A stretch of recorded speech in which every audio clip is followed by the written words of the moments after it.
देखो आज हम लोग पढ़ने वाले हैं बायोलॉजिकल क्लासिफिकेशन। ठीक है, बायोलॉजिकल क्लासिफिकेशन जो है ये लिविंग ऑर्गेनिज्म को अलग अलग क्लास में डिवाइड करती है, जिसे हम लोग को आसानी से सारे ऑर्गेनिज्म के बारे में हम लोग पढ़ सकते हैं। बिना डिवाइड किए ऑर्गेनिज्म को हम लोग एक साथ सभी के बारे में जान नहीं सकते हैं, पढ़ नहीं सकते हैं, क्योंकि इतने सारे ऑर्गेनिज्म हैं। ठीक है, तो पहला क्लासिफिकेशन जो था वो एरिस्टोटल ने दिया था। एरिस्टोटल ने क्या किया था, जिनको हम लोग फादर ऑफ बायोलॉजी भी बोलते हैं। ठीक है, एरिस्टोटल फादर ऑफ बायोलॉजी, उन्होंने क्या किया था कि उन्होंने ऑर्गेनिज्म को दो भाग में डिवाइड किया था, पहला प्लांट्स और दूसरा एनिमल्स। ओके, फिर उन्होंने क्या किया था, प्लांट्स को मॉर्फोलॉजी और एक्सटर्नल फीचर। मॉर्फोलॉजी और एक्सटर्नल फीचर वो होता है जो हमें बाहरी से आसानी से दिख पाता है, बाहर से, जैसे उसका रंग, रूप, साइज वगैरह, ये एक्सटर्नल फीचर है। ठीक है, जिसको हम लोग बोलते हैं मॉर्फोलॉजी। ठीक है, उसके बेसिस पे उन्होंने क्या किया था, प्लांट्स को 3 भाग में डिवाइड किया था, हर्ब्स, सर्ब्स और ट्री में। ठीक है, फिर उन्होंने क्या किया था, एनिमल को डिवाइड किया था। किसके बेसिस पे, उन्होंने दो टाइप के एनिमल्स को दो टाइप में डिवाइड किया था, एक एनीमा और एक इनीमा। ठीक है, उन्होंने किसके बेसिस पे किया था, तो उन्होंने आरबीसी के बेसिस पे किया था। एक ऐसे एनिमल्स जिनमें आरबीसी होते हैं और एक जिनमें आरबीसी नहीं होते हैं। इनाइमा जिसमें आरबीसी नहीं होते हैं, इनाइमा जिनमें आरबीसी होते हैं। ठीक है, आरबीसी को ही हम लोग इराइथ्रोसाइट्स बोलते हैं। ठीक है, फिर जो था वो 2 सिस्टम क्लासिफिकेशंस दिया था, किसने, कार्लस लिनियस ने। ठीक है, 2 सिस्टम क्लासिफिकेशन उन्होंने क्या दिया, पहला दिया था प्लांटाई और दूसरा किंगडम दिया था वो एनिमेलिया। ठीक है, किसके बेसिस पे किया था, उन्होंने सेल वाल के टाइप पे, किस में सेल वाल प्रेजेंट होता है और किस में सेल वाल प्रेजेंट नहीं होता है। फिर कॉन्ट्रैक्टाइल वैक्यूल, किस में होता है, किस में नहीं होता है। न्यूट्रिएंट्स, वो ऑटोट्रॉपिक है, हेटेरोट्रॉपिक है, सेप्रोट्रॉपिक क्या है, उसके बेसिस पे। ठीक है, फिर लोकोमोशंस।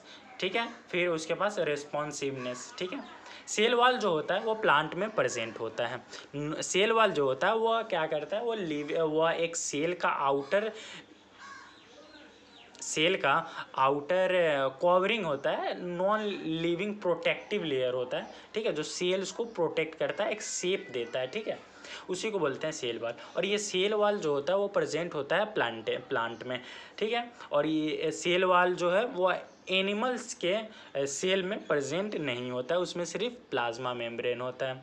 फिर आता है कॉन्ट्रैक्टाइल वैक्यूल। कॉन्ट्रैक्टाइल वैक्यूल्स कभी भी तुम्हारा ये प्लांट में नहीं होता है। प्लांट में जो होता है वो गैस वैक्यूल होता है। ठीक है, और एनिमल्स में ये कॉन्ट्रैक्टाइल वैक्यूल होता है।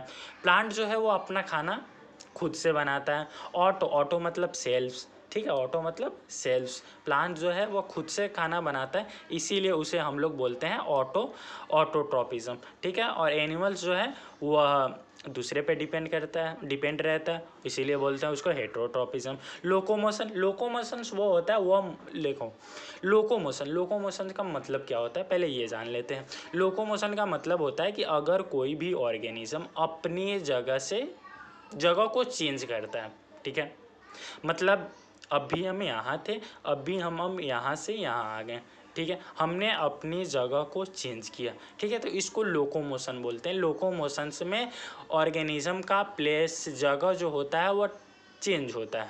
ठीक है, लेकिन फिर तुम बोलोगे कि मूवमेंट क्या होता है। मूवमेंट जो होता है उसमें लोकेशंस चेंज भी हो सकता है, पोजीशंस, और नहीं भी हो सकता है। अगर मान लो एक जगह खड़े होकर हम लोग अपने हाथ को हिलाएं तो वो मूवमेंट हुआ, क्योंकि उसमें हम लोग अपने जगह पे खड़े होकर अपने जगह पर ही रह के बिना पोजीशन चेंज किए ही हम लोग क्या कर रहे हैं, अपने आप को मूवमेंट कर रहे हैं, तो उसको मूवमेंट बोलेंगे। ठीक है, लेकिन लोकोमोशन तभी बोल सकते हैं जब किसी भी ऑर्गेनिज्म का पोजीशन चेंज हो टाइम के साथ, तो ही उसको लोकोमोशन बोलेंगे। मतलब क्या हुआ कि सारे मूवमेंट, एक स्टेटमेंट आता है कि all movement are locomotions, this statement are true. Okay, but all movement all locomotion is a movement, this statement are false.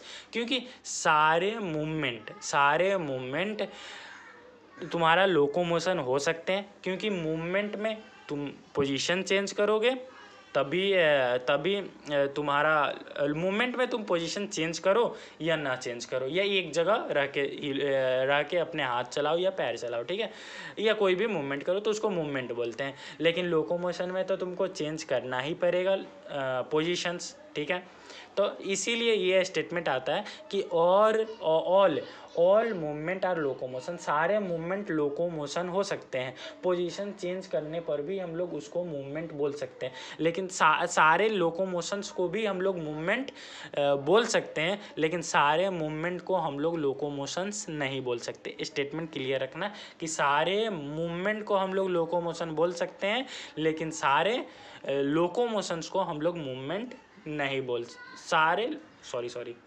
सारे लोकोमोशंस को हम लोग मूवमेंट बोल सकते हैं, लेकिन सारे मूवमेंट को हम लोग लोकोमोशन नहीं बोल सकते, क्योंकि मूवमेंट दो टाइप के हो सकते हैं, या अपने पोजीशंस पे रह के मूवमेंट करो या पोजीशन चेंज करके। और जैसे तुमने पोजीशन चेंज किया तो वो मूवमेंट भी कहलाएगा और लोकोमोशंस भी कहलाएगा। इसीलिए सारे मूवमेंट लोकोमोशन कहला रहे हैं, और सारे लोकोमोशंस को हम लोग सारे लोकोमोशन मूवमेंट कहला रहे हैं, लेकिन सारे मूवमेंट लोकोमोशन नहीं कहला रहे हैं, ठीक है। आगे बढ़ते हैं। इस कार्लस लिनियस जो 2 किंगडम क्लासिफिकेशंस दिया था, उसका ड्रॉबैक क्या था? उसका ड्रॉबैक ये था कि उसने सेल नंबर को डिफ्रेंशिएट नहीं किया था, ठीक है। उसने सेल नंबर को डिफ्रेंशिएट नहीं किया था, उसने कोई डिस्कशन नहीं की थी सेल नेचर के बारे में और सेलुलर कॉम्प्लेक्सिटी के बारे में। क्योंकि देखो, सेलुलर कॉम्प्लेक्सिटी, कोई ऑर्गेनिज्म जो होता है वह ए सेलुलर होता है, कोई मल्टी सेलुलर होता है, कोई प्रोकैरियोटिक होता है, कोई इन सारे चीज़ों के बारे में उसने कोई डिस्कशन इसमें नहीं किया था, ठीक है। फिर आते हैं हम लोग आगे बढ़ते हैं।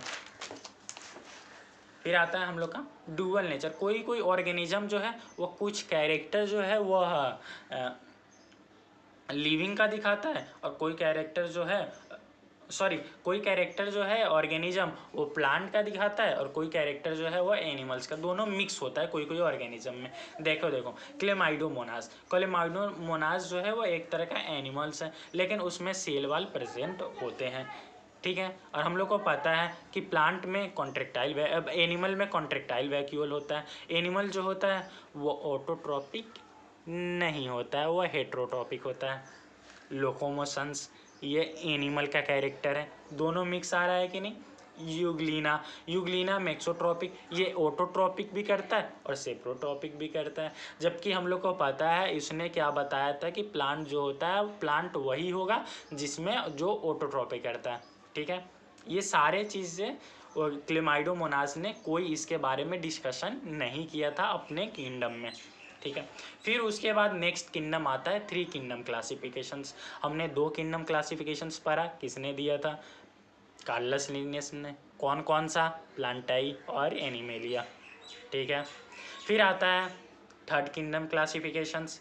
3 किंगडम क्लासिफिकेशंस किसने दिया था? ये हैकल ने दिया था, ठीक है।